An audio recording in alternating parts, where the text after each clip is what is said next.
Subscribe करें और bell दबाएं ताकि कोई खबर रह न जाए।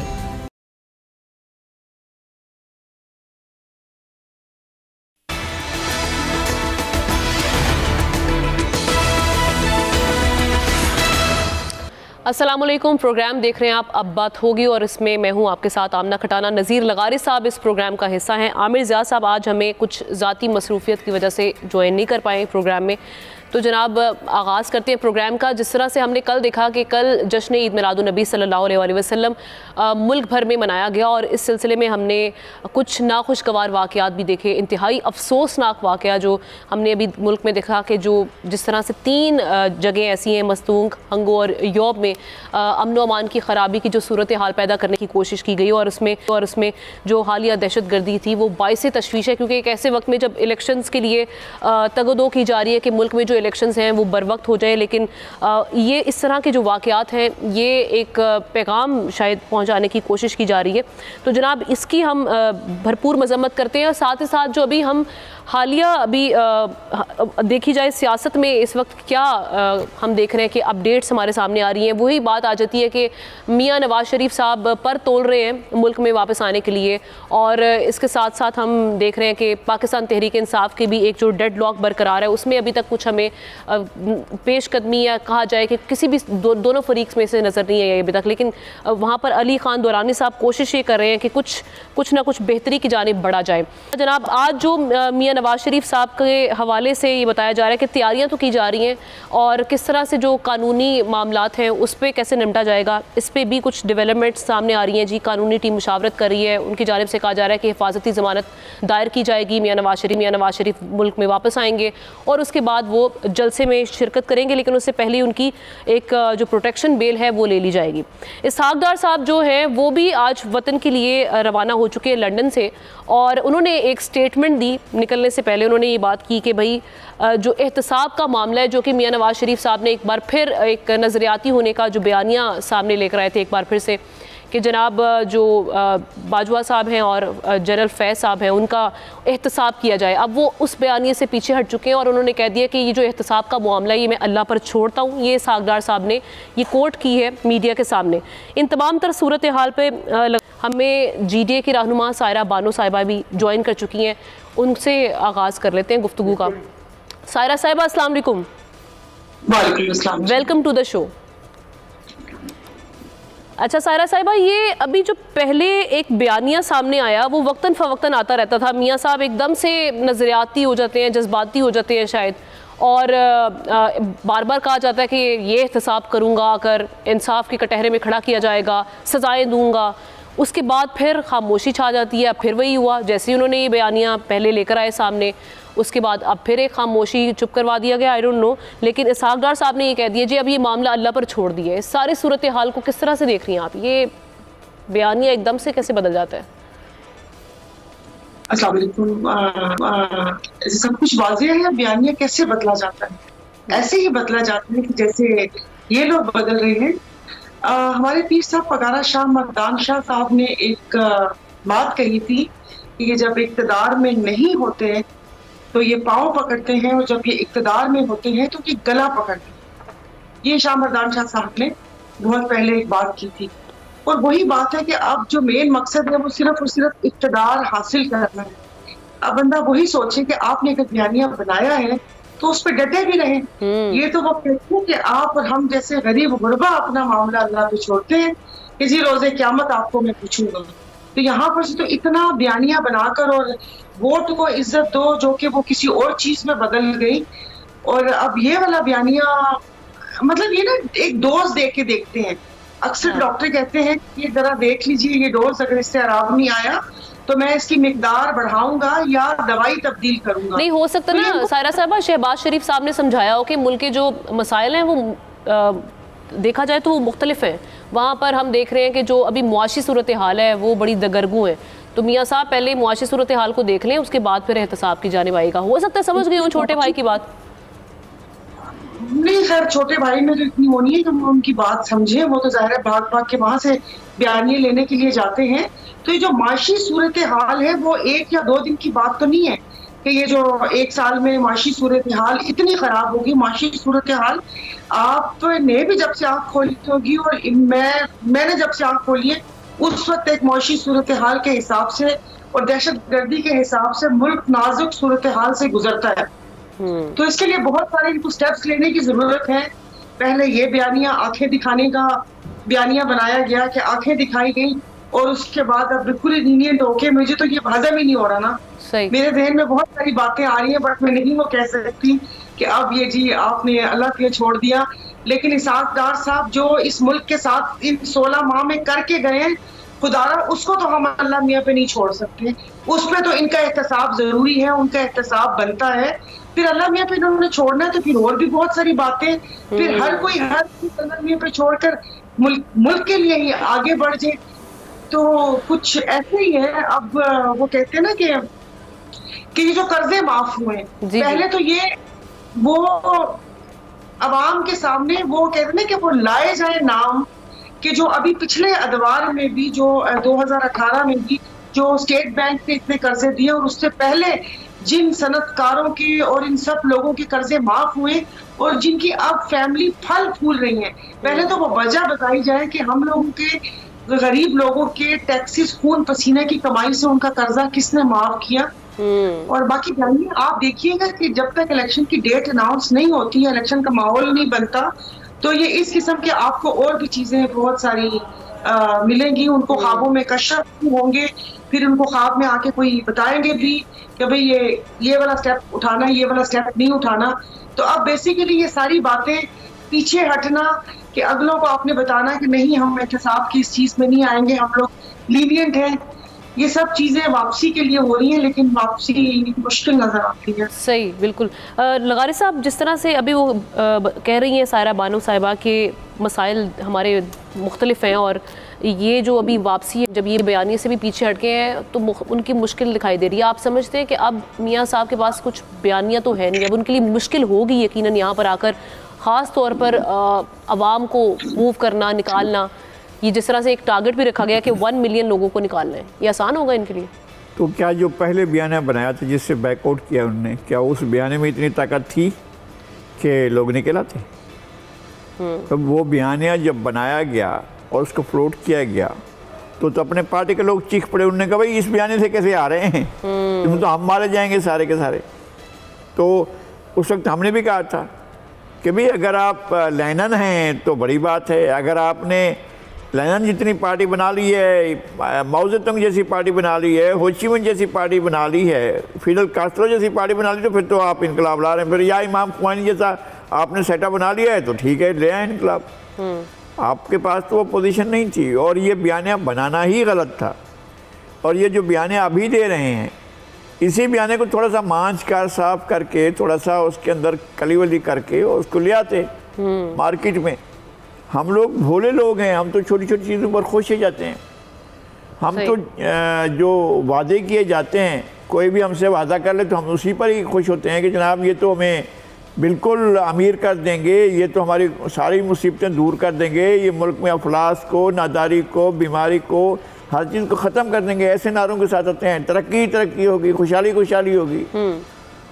तो हमारे यहाँ तरजीहात क्या हैं पार्टियों की, पॉलिटिकल पार्टियों की, और उसके साथ साथ पाकिस्तान की जो रूलिंग इलीट है, जो पाकिस्तान की ब्यूरोक्रेसी है, जो पाकिस्तान के ताकत के मराकज़ हैं, उनकी क्या है? क्या वो सब मिलकर पाकिस्तान को डिलीवर करना चाहते हैं? ये हमारी बहन ठीक कह रही थी कि भाई जो चीज़ें उन्होंने करनी ही नहीं थी, और जब आप इक़्तिदार से बाहर हो तो आपका रवैया दूसरा हो, और इक़्तिदार में आ जाए तो फिर आपका रवैया दूसरा हो, तो ये ठीक नहीं होता है। आप आएँ और एक ख़ास आप अपना एक बयानिया जो है कम से कम वो तो ठीक बनाएं। सही। जिसने एंटी इस्टेब्लिशमेंट बयानिया बनाया वो तो कहीं और है, तो अगर उनके साथ जाना है वो तो उनको ले आएंगे, वहाँ से भी ले आए ना, अपना अटक से ले आए अडियाला में। तो उस बयाने से तो उनको पता है कि एक और जो है वो सैलाबाद हो जाता, तो वो तो उन्होंने बैकआउट कर लिया इस बयाने से। सही। और मेरे ख्याल में उनने अगर सियासत में रहना तो यही ठीक समझा होगा कि भाई बयानिया वापस लेना चाहिए, और उनकी पार्टी ने भी। रहा दूसरा रास्ता, तो जो कुछ सूरत हाल इस वक्त है मियाँ नवाज शरीफ के साथ कि उनका जो है वो मफरूर है अदालत से, तो इसहाक डार भी तो मफरूर थे जी।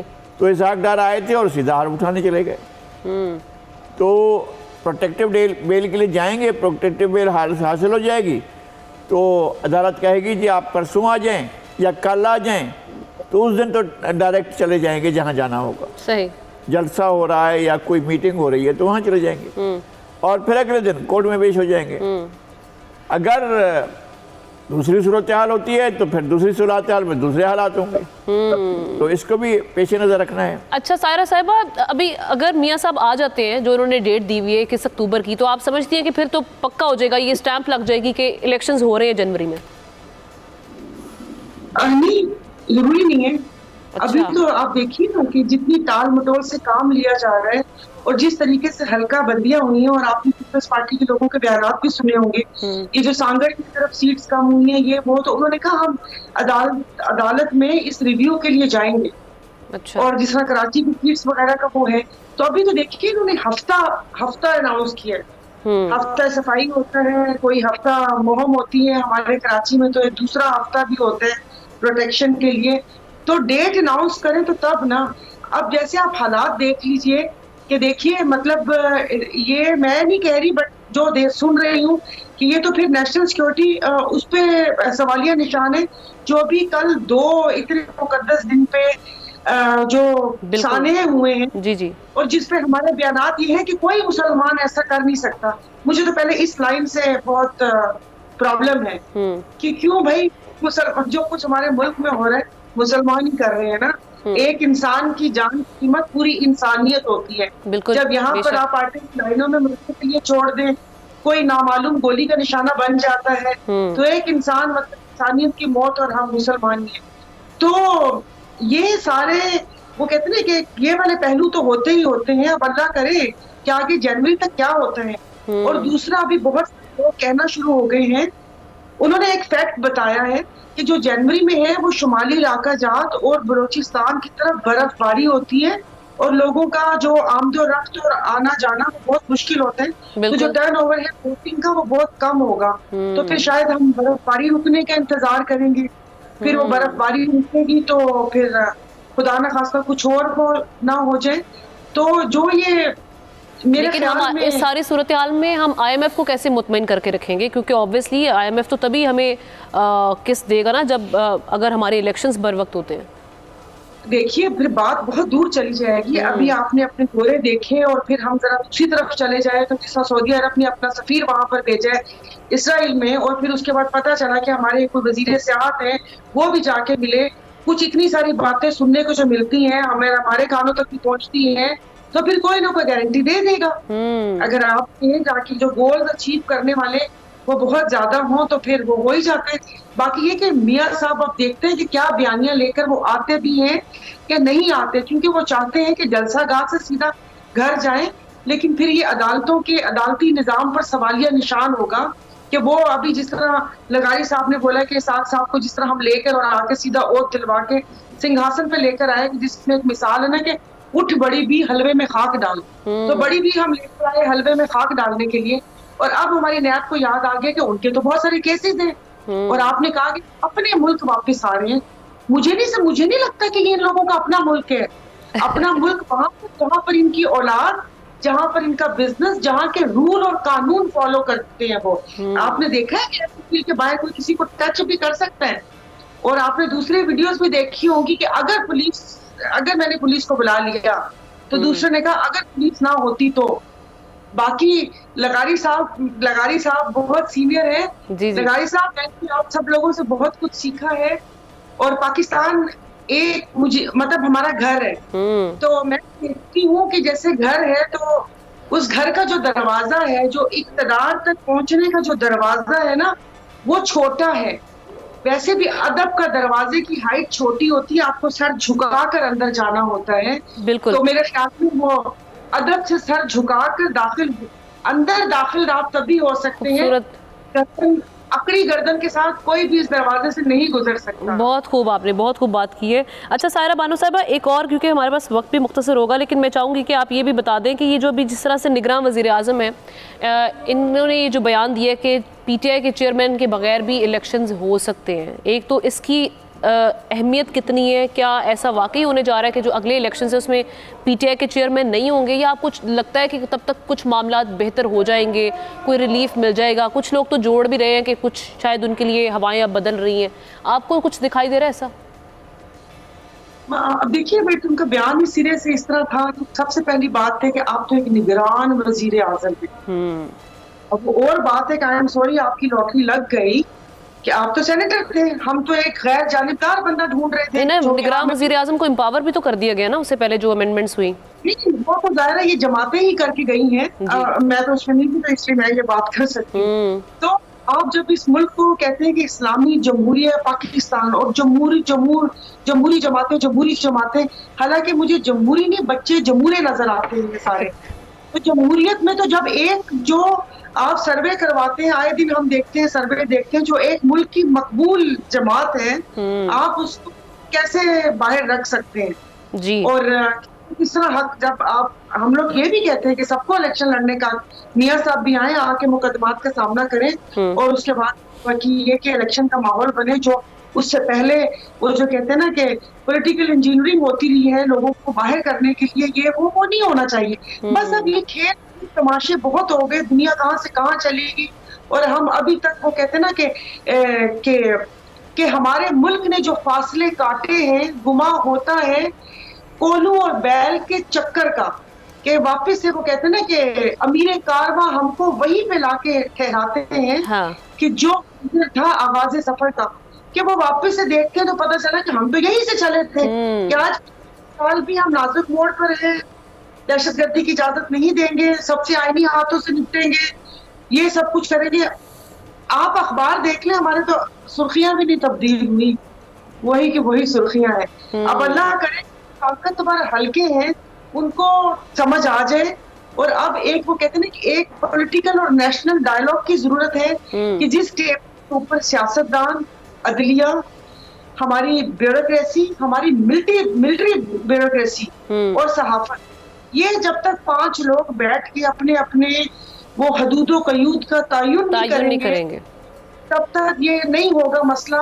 आप इसी में उलझे रहेंगे, जिसको भी अगर हवा बनाकर, आंख का तारा बनाकर मुसल्लत किया तो फिर यही होगा, यही शोर शराबा, और 3 साल बाद फिर वो बंदा हुकूमत से बाहर होगा किसी सूरत भी, वो भले रेजीम चेंज हो या ऐसे ही चलता रहेगा, वो एक खेल तमाशा चलता रहेगा। बहुत शुक्रिया सायरा बानो साहिबा, हमारे साथ हिस्सा रही हैं, अपने जो जज्बात थे और जो आजकल का अब मामला चल रहे हैं उन मामला को देखते हुए अपना तज्जिया भी पेश कर रही थी। लगारी साहब, आप सारी सिचुएशन को कैसे देख रहे हैं? जैसे निगरान वज़ीर आज़म का ये जो स्टेटमेंट है, ये आप कैसे देख रहे हैं, कितनी अहमियत का हामिल है?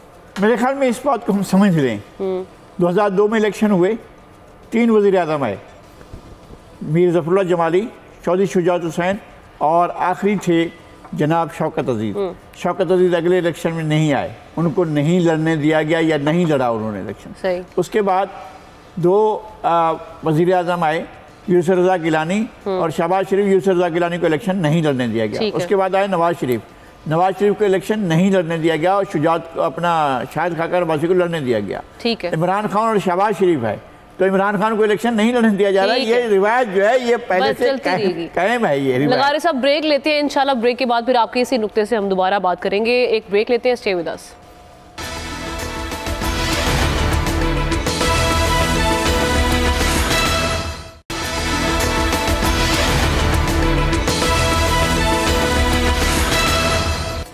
वेलकम बैक वंस अगेन नाजरीन। ब्रेक पर जाने से पहले नज़ीर लगारी साहब मेरे साथ महवे गुफ्तगू थे, जहाँ पर हमने एक सिलसिला छोड़ा था। मैं चाह रही हूँ कि वो अपना कमेंट पूरा करें, उसके बाद हम अपने अगले कमेंट की बात नहीं थी। मैं ये कह रहा हूँ कि अब तक यही होता रहा है ना पाकिस्तान में। पिछले जो 2000 नए हज़ारिये में, नए मिलीनियम में, नई सदी में जो कुछ हुआ है वो ये है कि 2002 में इलेक्शन हुए, 3 वज़ीर आज़म आए। ठीक। एक वज़ीर आज़म जो है उनको उनकी पार्टी ने हटा दिया, फिर दूसरे वज़ीर आज़म ने कहा कि मुझे 45 दिन के लिए मुझे भी वज़ीर आज़म बना दें, बन गए वो। फिर उसके बाद शौकत अजीज़ साहब आए। शौकत अजीज़ साहब जो हैं वो उसके बाद के इलेक्शन में नहीं आए, वो शामिल भी नहीं हुए, इलेक्शन भी नहीं लड़े।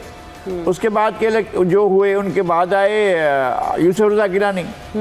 यूसुफ रज़ा गिलानी और राजा परवेज़ अशरफ, उनको नाअहल किया गया और उनके ऊपर कंटेम्प्ट लगाई गई, उनको नाअहल किया गया और वो वो इलेक्शन से बाहर हो गए। ठीक। फिर आया उसके बाद 2013 का इलेक्शन। 2013 में मियाँ नवाज शरीफ है, मियाँ नवाज शरीफ को 3 साढ़े 3 साल के बाद डिस्क्वालीफाई कर दिया गया, वो नाअहल हो गए और शाहिद खाकान अब्बासी आ गए और शाहिद खाकान अब्बासी ने इलेक्शन लड़ा, नवाज शरीफ ने इलेक्शन नहीं लड़ा।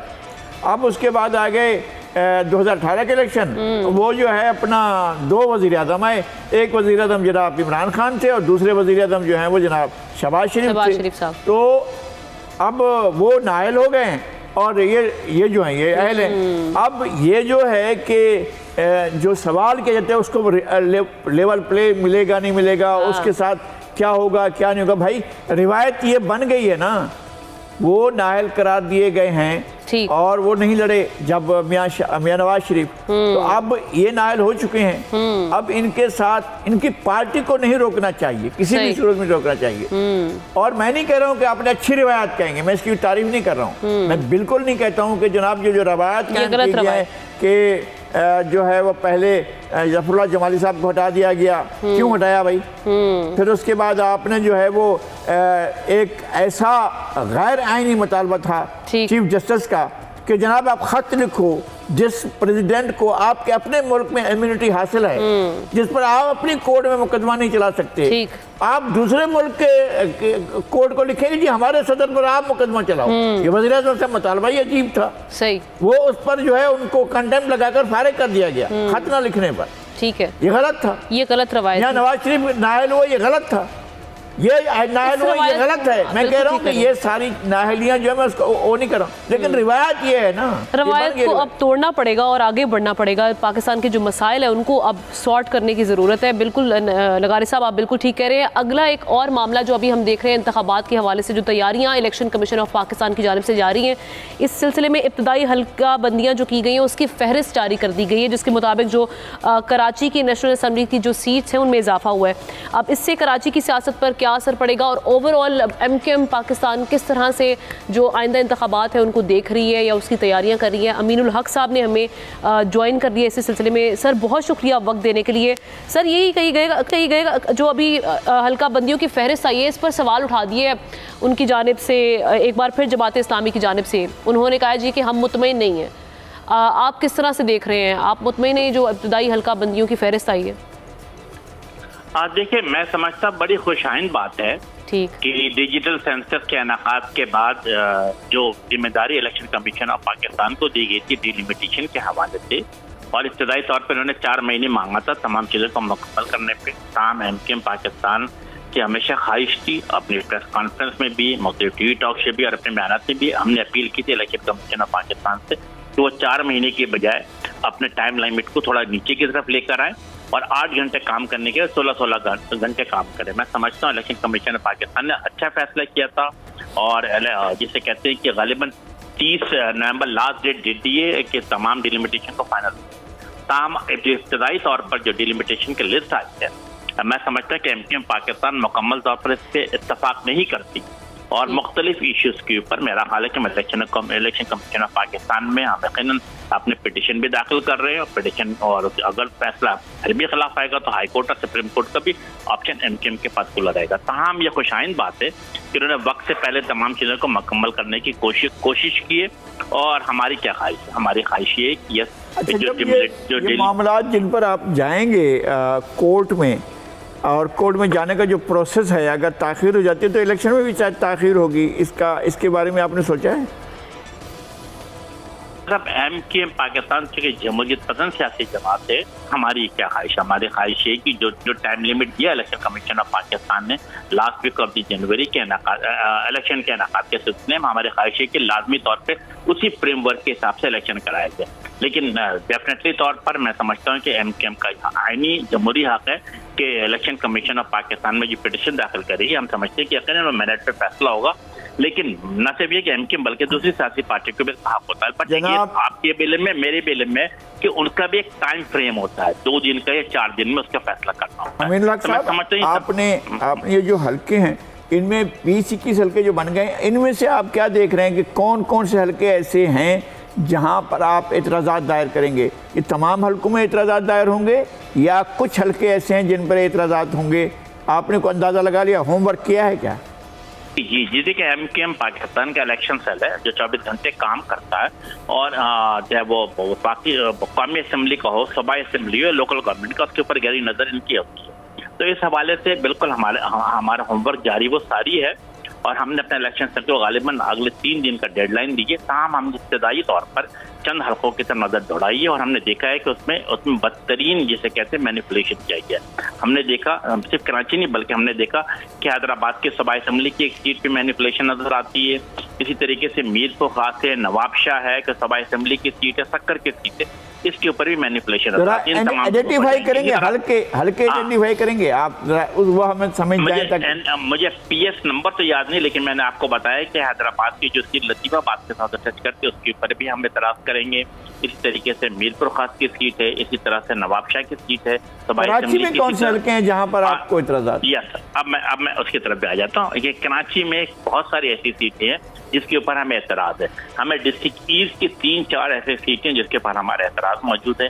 इसी तरीके से डिस्ट्रिक्ट के माड़ी है, उसके ऊपर भी हमारा एतराज मौजूद है। इसी तरह डिस्ट्रिक्ट वेस्ट के डिस्ट्रिक्ट मलिर के हवाले से भी चंद सीटें जिसके ऊपर हमें एतराज है, और हमारे इलेक्शन सेल इस पर काम कर रहा है। खालिद मकबूल सिद्दीकी भाई ने वादा तौर पर हिदायत दे दी है कि हमें अगले 3 दिन में तमाम चीज़ें पेपर तैयार कर ली जाएंगी, और उसके बाद हम इलेक्शन कमीशन ऑफ पाकिस्तान में से पिटीशन दाखिल करें। हमारी ख्वाहिश ये कि जिस बेहतरीन तरीके से मैं समझता हूँ डिजिटल सेंसस का इनेकाद किया गया है, नए वोटरों को शामिल किया गया, नए नौजवान शामिल हो रहे हैं, तो जो कराची में रहने वाले तमाम जो मुख्तलिफ फिक्र के लोग हैं, तमाम जबान बोलने वाले लोग हैं, उनके मुताबिक इस तरीके से हल्का बंदी की जाए कि तमाम लोगों की भरपूर नुमाइंदगी होती भी नजर आए।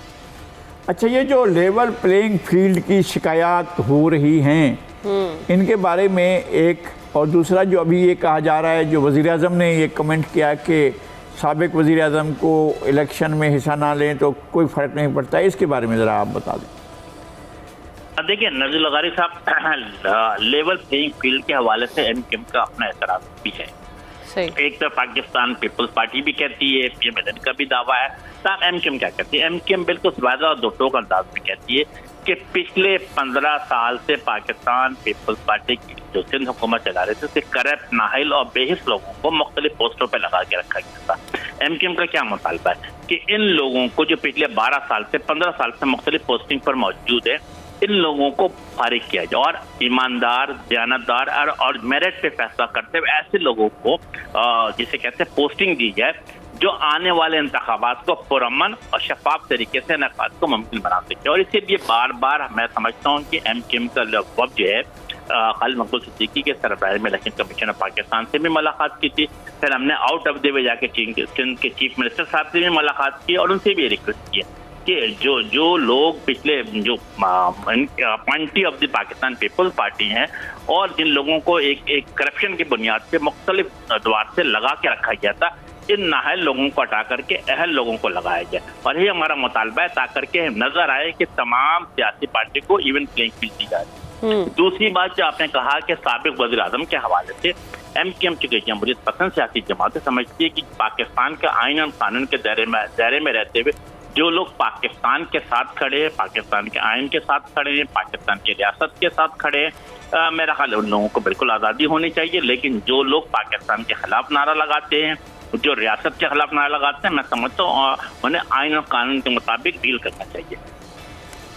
ठीक है। इलेक्शन अगर किसी पार्टी पर पाबंदी लगाई जाती है उसकी शर्त तो ये है कि उसके खिलाफ रेफरेंस जाए सुप्रीम कोर्ट में, फिर उस पार्टी पर पाबंदी लगाई जाए। ऐसा तो नहीं हो सकता है ना कि बगैर सुप्रीम कोर्ट में जाए आप किसी भी पार्टी पर पाबंदी लगाए। जी, मेरा ख्याल है कि बिल्कुल आप वजह फरमा रहे हैं कि जो आइन और कानून के दायरे में रहते हुए हमने क्या देखा कि गालिबन आप तो खुद भी मशहूर सहाफ़ी रहे हैं और आपने देखा था कि गालिबन 1977 में अवामी नेशनल पार्टी नेशनल अवामी पार्टी पर नैब हुआ करती थी, पाबंदी लगा दी गई थी, लेकिन बाद में हम सब ने देखा कि अवामी नेशनल पार्टी के नाम से वो काम करती हुई नजर आ रही। इसी तरीके से हर अदवार में एमकेएम पे कहीं ना कहीं तरीके से पाबंदी। 2018 का इलेक्शन आपके सामने है, हमें काम नहीं करने दिया गया, हमारे पोलिंग एजेंट को हमारे पोलिंग स्टेशन से निकाल दिया गया, आरटीएस को बैठा दिया गया, और उसके बाद फिर नतीजा जो हमारे 14 सीट किसी और को। हम ये कहते हैं कि जमहूरी तरीक़ेकार होना चाहिए। जमहूरी तरीक़ेकार के मुताबिक अवाम जिसको भी फैसला करती है, जिसके भी हक में ज़्यादा बैलेट बॉक्स से बैलेट बरामद होता है, उस सियासी पार्टी को, उस अराकन कौमी असम्बली को कौमी असम्बली में होना चाहिए, उस सियासी पार्टी को हुकूमत बनाने का मौका मिलना चाहिए। अब मेक श्योर होना चाहिए कि इंतखाबात आज़ादाना, मुंसिफाना, शफाफ हो। अच्छा, और अमीन साहब ये भी कहिएगा कि जो अभी इंतखाबात है उसके हवाले से एक तो आप लोगों की तैयारियां क्या इस वक्त की जा रही हैं, और दूसरा ये कि अगर इत्तेहाद करना हो तो आप किसके साथ इत्तेहाद करेंगे? यहाँ पे सिंध में कौन सी जमात को आप समझते हैं कि जिस साथ इत्तेहाद मुमकिन है? देखिए, अब दो चीज़ें, दोनों सवाल का मैं जवाब नहीं देता हूँ। देखिए, जहाँ तक एमकेएम के इलेक्शन की तैयारी का ताल्लुक है, एमकेएम पाकिस्तान एक बड़ी ऑर्गेनाइज पार्टी है और हमने बड़े सिस्टमेटिक तरीके से अपने इलेक्शन कैंपेन शुरू कर। आप यकीनन ये बात सुनकर हैरानगी होगी कि एमकेएम पाकिस्तान पूरे पाकिस्तान में वही सियासी पार्टी जिसने 4 कौमी असम्बली और 1 सूबाई असम्बली के कैंडिडेट का नाम का ऐलान कर दिया है। अच्छा। उनके इलेक्शन ऑफिस ऑलरेडी केमाड़ी में, मलीर में, मुख्तलिफ जगहों पर खोले जा रहे हैं असराब बोर्ड पर। इसी तरीके से सूबाई असम्बली के भी एक उम्मीदवार का ऐलान कर दिया। हम एमकेएम पाकिस्तान से अवामी जमातें अपने अवाम, अपने वोटर, अपने सपोर्टर के साथ मौजूद होती है। हमने अपना मास कॉन्टेक्ट शुरू कर दिया। कल मलीर में एक बड़ा जलसा एमकेएम पाकिस्तान करने जा रही है, जिसमें पे पावर शो का मुजाहरा करेगी कि मलीर में हम कितने स्ट्रॉन्ग हैं। इसी तरीके से जो आपने दूसरी बात पूछी कि क्या मुस्तकबिल करीब में किसी सियासी पार्टी से अलायंस हो सकता है, देखिए मेरा ख्याल नज़ीर लगारी साहब बैठे हुए हैं, इनको एमकेएम के डायनेमिक का A to Z सब पता है। हमने पिछले 35 साल में जब सिंध में इलेक्शन हुए हैं, एमकेएम पाकिस्तान ने कभी भी किसी सियासी पार्टी से कोई इत्तेहाद नहीं किया, बल्कि इंफरादी तौर पर पतंग के निशान पर इंतखाब लड़ा और शानदार कामयाबी हासिल की तमाम इलेक्शन। हाँ, हम समझते हैं कि सिंध के अंदर और बिलखसूस इंटीरियर सिंध के अंदर पीपल्स पार्टी के खिलाफ एक एंटी पीपल्स पार्टी सेंटिमेंट पाया जाता है। वहाँ पे फंक्शन लीग मौजूद है, वहाँ पर JDA मौजूद है, वहाँ पर JUI मौजूद है, और ये लोग हर गुजरते दिन के साथ ताकतवर होते चले जा रहे हैं। तो एमकेएम इनके साथ एक अच्छा कोऑर्डिनेशन करना चाहती है। जहाँ पर हम सीट एडजस्टमेंट की बात होगी, लोकल एडजस्टमेंट की बात होगी, जो लोकल एडजस्टमेंट हम माजी में भी करते चले आए।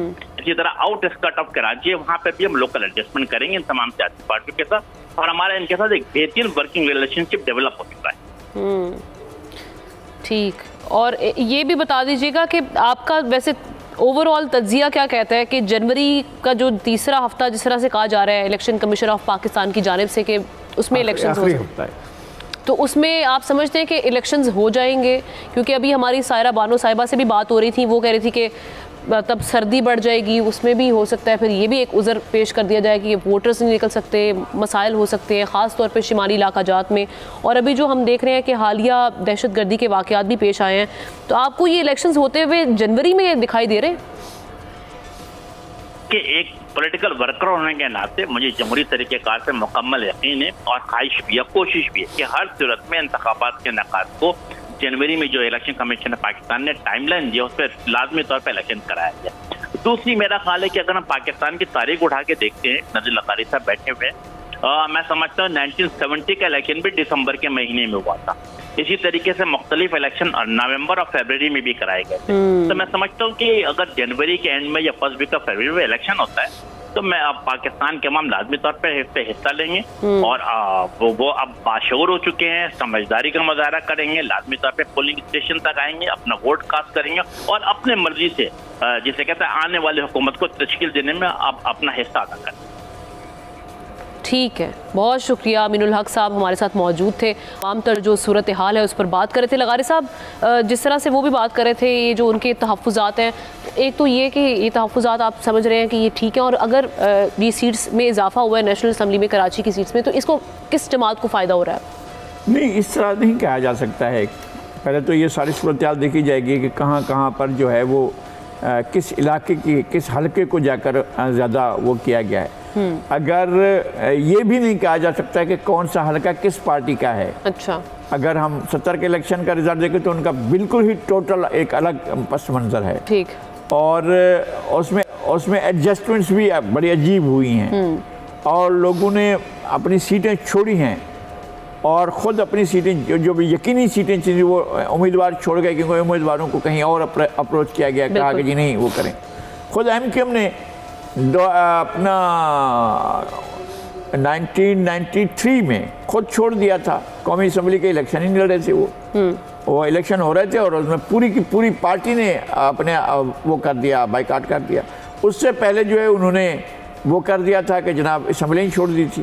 ये हुआ है जी जी। फिर ये कि अभी MQM से आप पूछ लें कि जनाब 2018 के इलेक्शन में कराची शहर में एक और पार्टी ने 14 सीटें ली थी और आप वहाँ से पाकिस्तान ऐसी जगहों से हारे हैं जिनका कोई तस्वर भी नहीं कर सकता। ये हुआ है बिल्कुल। तो मैं ये समझता हूँ कि मुख्तलिफ चीज़ें होती हैं जो मुख्तलिफ आम, इनकी कारकर्दगी क्या है, ये क्या पैकेज लेकर जाते हैं आवाम के पास, कौन सा नारा लेकर जाते हैं।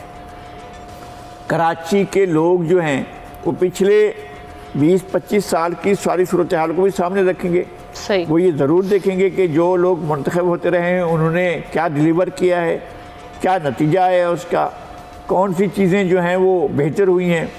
कराची के जो बेसिक इश्यूज़ हैं वो अभी तक सॉल्व नहीं हुए हैं। पानी का मसला है, कराची के लोग पानी के लिए सब पे करते हैं लेकिन उनको पानी नहीं मिलता है। और उसके बाद यहाँ पर गैस का मसला है, ये जो बेसिक इश्यूज़ हैं वो मौजूद हैं। रोड इंफ्रास्ट्रक्चर का मसला है वो मौजूद है। और उसके बाद आपका मास ट्रांजिट का इतना बड़ा मसला है कि कराची में कोई शख्स अगर ये बाइक्स बंद कर दी जाए तो मरोमोगा लोग वो भी नहीं कर सकते। सही। फैमिली आपको हैरत होगी जब निकलें तो आप देखें कि शहर के अंदर ऐसी जगहें भी हैं जहाँ लोग पूरा ख़ानदान एक बाइक पर बैठा हुआ है, एक मियाँ चला रहे हैं, बेगम साथ बैठी हुई हैं और 5-6 बच्चों को कहीं आगे कहीं पीछे किधर फंसा कर वो लेकर जा रहे हैं। तो ये है लोगों का मसला, लोगों का ट्रांसपोर्ट का मसला है, लोगों का बहुत से और मसाइल इस तरह के हैं, लोगों का एजुकेशन का मसला है। आपके पास यहाँ कराची जैसे शहर में अब जो भी लोअर मिडिल क्लास का आदमी भी है तो वो भी चाहता है कि मेरा बच्चा जो है वो प्राइवेट स्कूल में पढ़े। तो सरकारी तालीमी इदारे जो उनकी क्या सूरत हाल है उसके ऊपर क्यों नहीं तवज्जो दी जा रही है, ये सारी चीज़ें देखने की। इस पर जाकर लोग इलेक्शन लड़ेंगे, क्या लेकर जाते हैं, लोगों के पास क्या लेकर जाते हैं कि हम इस मुताले पर इलेक्शन लड़ रहे हैं। ऑफर क्या करें लोगों को, ये बहुत मैटर करता है। बिल्कुल सही करें लगारी साहब। इसके साथ ही आज वक्त खत्म हुआ चाहता है, इंशाल्लाह कल फिर आपकी खिदमत में हाजिर होंगे। अल्लाह हाफिज़।